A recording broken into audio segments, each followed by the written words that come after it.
गणेशोत्सवासाठी अवघे काही दिवस उरले असताना ऐन गणेशोत्सवाच्या काळात महाराष्ट्रात एसटी बसची चाकं थांबली आहेत। एसटी कामगारांनी संयुक्त कृती समितीच्या वतीनं आजपासून बेमुदत धरणे आंदोलनाला सुरुवात केली आहे। त्यामुळे आता गणेशोत्सवाच्या काळात राज्यभर एसटीची सेवा बंद राहण्याची शक्यता निर्माण झाली आहे। एसटी कामगारांच्या समितीनं काही मागण्या केल्या, त्यामध्ये एसटी कामगारांचं वेतन राज्य सरकारच्या कर्मचाऱ्यांनी एवढं करावं ही प्रमुख मागणी आहे।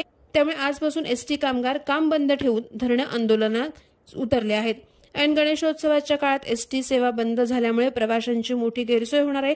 याचा मोठा फटका मुंबईहून गणेशोत्सवासाठी कोकणात दाखल होणाऱ्या चाकरमान्यांना बसण्याची शक्यता आहे।